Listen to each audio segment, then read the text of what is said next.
And if the judge says, I need a motion before you do it, what do you then answer?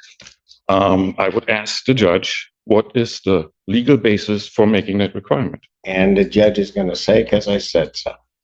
I am hearing that, and yes, I am greatly at odds with it because there's no legal basis Maybe that's the for that reason you requirement. wear the robe and you don't. All right. When a defense lawyer chooses to question a judge's total control, the situation quickly falls apart. But this intense courtroom moment was not just a basic dispute about legal steps. Behind this tense exchange is a tangled mix of personal insults, claims of bias from the prosecutor, and a judge who has clearly hit his limit. Get ready, because this courtroom breakdown is something you need to see to believe. Let's dive into it. And good afternoon, Your Honor. With all speaking on behalf of Cyrus Abadi standing to me, right? Cyrus, please proceed. Good afternoon, Your Honor. Cyrus Abadi here. All right. This has come back to me. I don't know if it's really a motion, but I don't know who would like to start. But I certainly have some questions. Good afternoon, Your Honor. Mary Stanhouse, Assistant Prosecuting Attorney. And People. And good afternoon, Your Honor. With all speaking on behalf of Cyrus Abadi standing to me, right? Cyrus, please proceed. Good afternoon, Your Honor. Cyrus Abadi here. All right. This has come back to me. I don't know if it's really a motion, but I don't know who would like to start. But I certainly have some questions.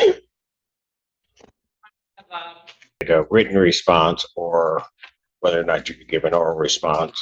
I think my staff had indicated what my answer was and that you could give an oral response on the record. So if that's where you'd like to start, go ahead. That's correct, Your Honor, and thank you for the opportunity to do so. I actually don't know where to start. This is a unique situation. I've never been accused in a public filing of lying. I've never been told that my narrative is sanctionable. So I'm not sure exactly where to start. I will start. Well, I've got some things to say about that, but go ahead. Because and Mr. Doss, I'm just going to tell you, I don't expect attorneys to necessarily like each other. I don't even care whether they like each other. Whether they talk to each other is irrelevant to me unless they cannot communicate in some professional way. But as I've told other attorneys, and particularly, and I'll name him Mr. Bennett, when he came and he accused somebody of some type of misconduct, that when that statement is made, the court has to look at that. And so I made it very clear to him, and I'll make it clear to you. If those are the kinds of things that are going to happen, you better be ready to roll with it, and you better have it. Because if you don't, that's sanction. Ms. Tanner, you may proceed. Your Honor, as counsel knows, and I think everyone in this room is aware, within this profession, our reputation and our integrity is everything. Throughout my career, I've routinely made decisions that were difficult decisions to make in a lot of aspects. I've been able to make those decisions because my reputation and my integrity are that important to me. Quite frankly, no case is worth me losing everything I've worked so hard for. What I've also routinely done in front of Your Honor, as well as other judges, is stand up here and make a point of defending opposing counsels when other people have accused them of anything from lying to misconduct and so on. The reason I make a point of doing that, even though in many situations that has truly not been necessary, is because I want to be very clear how important it is that we don't throw out baseless accusations at people. It's not a new situation to me necessarily to encounter a situation with opposing counsel where we disagree, where we misunderstand each other. I don't take offense. I've gone head to head with some of the best attorneys in this county as well as other counties. And not once have I been accused of what defense counsel is accusing me of. And what bothers me more is I actually started out respecting defense counsel a great deal. As far as I knew, we had a fine working relationship, and I had no reason to believe that anything changed. I think I, in this situation, have been more patient, respectful, and understanding of this defense counsel than I would have been with a lot of other counsel for that reason, because we started out respecting each other. Obviously, we've had a point where that's changed. I'm not sure exactly why, and maybe counsel will enlighten us today, but he seems to have a personal problem. I am perfectly fine arguing law. I'm perfectly fine arguing procedure. I am not fine with personal attacks. Those personal attacks are not just in the written form in these public filings where I'm being accused of all kinds of things. They've also been verbal. They've also been contained in an email communication. I have an email, and quite frankly, Your Honor, I wasn't going to bring this up because I don't take personal offense. This field makes us develop very thick skin. And I don't anticipate in dealing with other people within this field for them to have thinner skin than I do. And perhaps that is my mistake, and I need to be more cautious and aware of people's hurt feelings and how it affects how they conduct themselves. I do want to put this on the record because I think it speaks to why we saw the reply that we saw. This is an email from September 25th of this year from Mr. Dust to myself. It's in response to a request he made, a reply I sent him, which again, we can certainly look at that, but this is the part I'm not concerned about. Curious, you can articulate and posture all you want, Marie. Just don't think for a second that I'm not seeing right through you. I don't know what the intent of that email was. What I do know, it's not necessary for what was being discussed. What I know is that it's a personal attack. So I'll just leave it at that. I'll leave it at that. It's not lost on me that unfortunately we live in a society where people who are privileged in certain ways, and specifically being male, think that they can address female attorneys a certain way that differs from how they would address male attorneys. I do this job not expecting to be treated any differently than my male colleagues. I advocate just as strongly as my male colleagues do. Anything less than that would be ineffective. What I don't expect is to get the treatment I'm getting right now from defense counsel based on being female. And that's exactly, I'm just going to call it out, that's exactly what it is.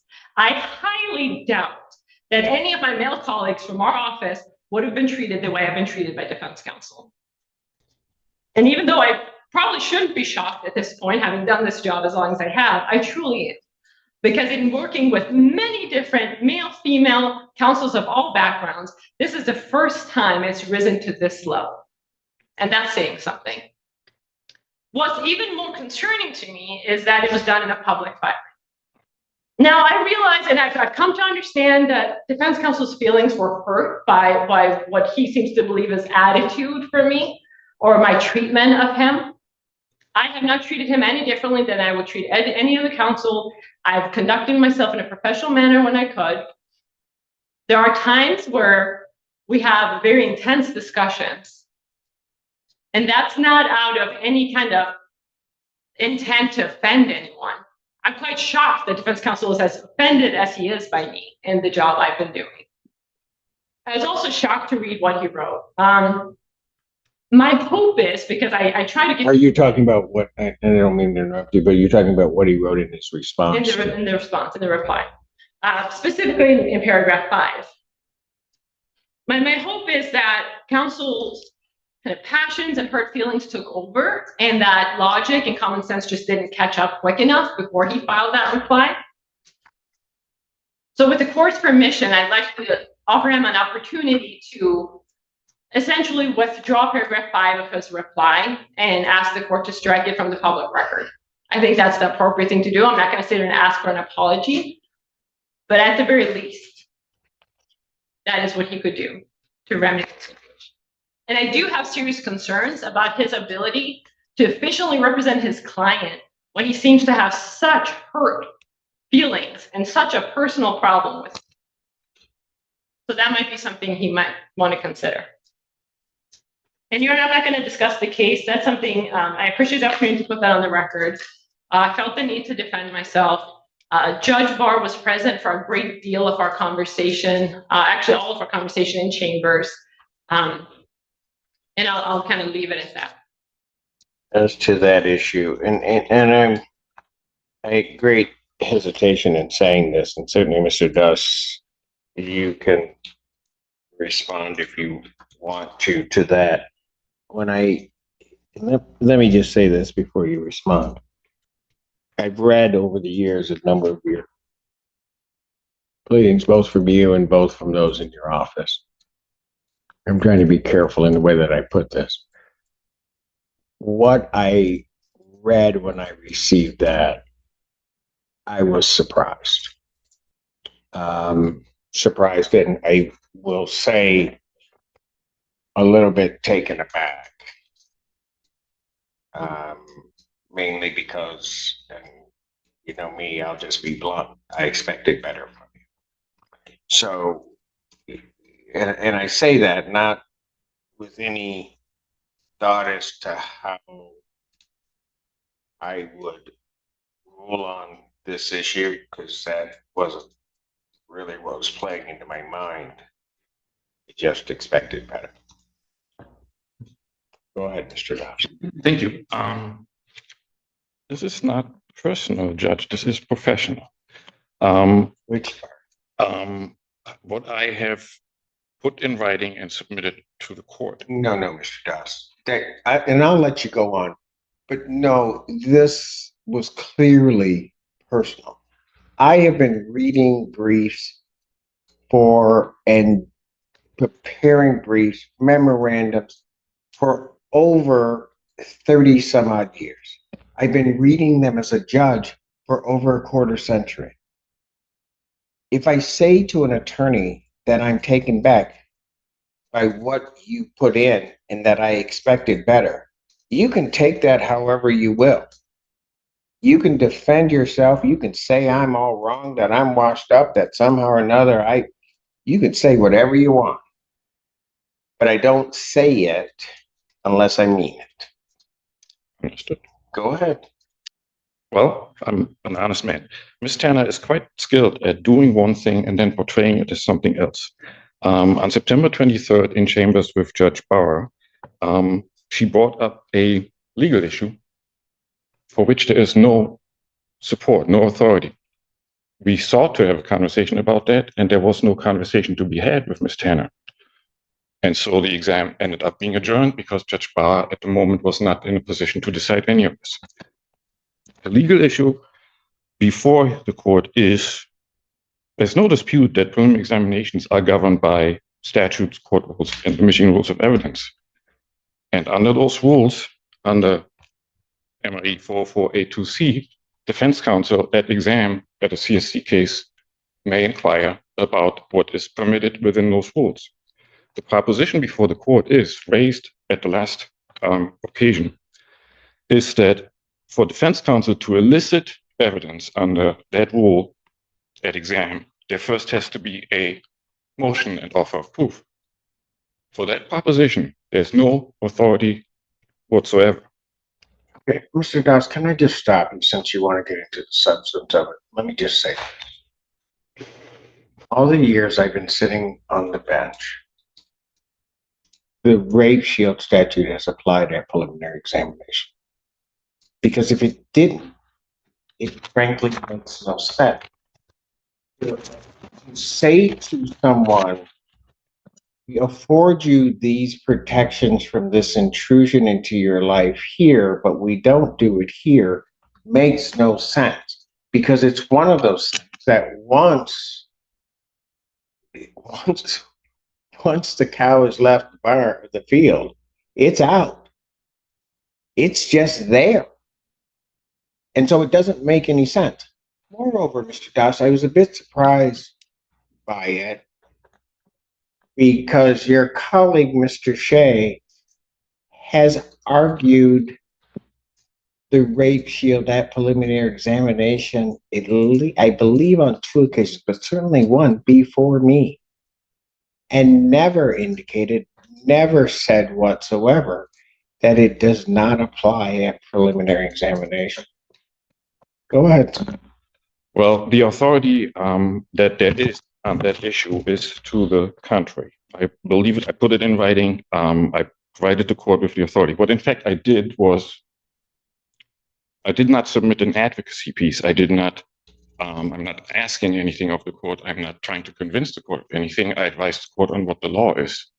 I believe I was well within the rules on going about it in that way. As far as now what Ms. Tanner put on the record earlier, I understood, based on what the law is, that Ms. Tanner on September 23rd was taking an unsupported legal position and was in a way misinforming Judge Barr about it and was not having a conversation about it. What, misinforming Judge Barr that the rape shield applied at preliminary examination? Yes. She would be taking a position that has been the longstanding practice in this county. How can you say that she's somehow just come out of with something out of thin air? Show me one case, Mr. Dawson, in this county where rape shield has not been applied and not stood at preliminary examination. The aspect that doesn't apply is the mechanism of a motion and offer of proof in MCL 750520J2. That aspect is just not applicable at this stage. It comes into play once the case is bound over. And that's the very issue that Ms. Tanner raised. She approached me asking whether I would elicit any testimony. So, Mr. Das, you paint yourself into a corner. Because if that's the argument, then none of it comes out at prelim. Because the judge at prelim is the gatekeeper of all of that. And so what would actually end up happening is none of it would come in, ever. And then you go ahead and just make your argument in, you make your argument in circuit court. Well, I understand we disagree on what the applicable law is on the issue. I did put it in writing. It is published. Oh, but I'm talking about two different things, Mr. Doss. I'm saying if you're indicating that the doctrine of rape shield and the protections that it's afford do not apply at prelim, then the judge, quite frankly, has the option of not hearing that testimony. Plain and simple. And then I just don't let it in. If I'm handling it, I don't let it in. And then you're going to have to deal with it as you want to deal with it in circuit court, which you won't get it in there. If what the court describes were so, then the court would at that moment disallow the admission of relevant evidence under the court rules. It's irrelevant. Somebody's past sexual history is irrelevant. I could just say that and I'm done. Not with the defendant. Pardon? That's what the law says. That's what the court rule says, not with the defendant. That is not what the rule is. So, if I can go back once more. The very core item that's at issue is whether defense counsel before exam needs to provide a written motion and offer of proof if defense counsel wishes to inquire into evidence under 404A2C. And the law on that is that no, defense counsel is not required to do that. Defense counsel may inquire under the rule. Okay. Okay. And if the judge says, I need a motion before you do it, what do you then answer?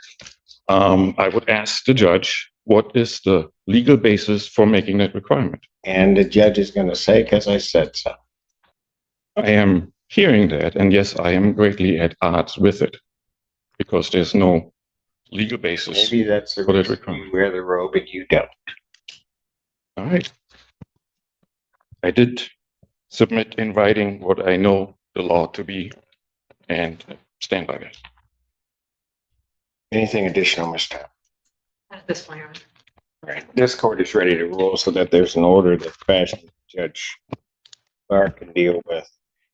And that is that this court indeed does believe that the rape shield statutes were intended to offer certain protections to potential victims.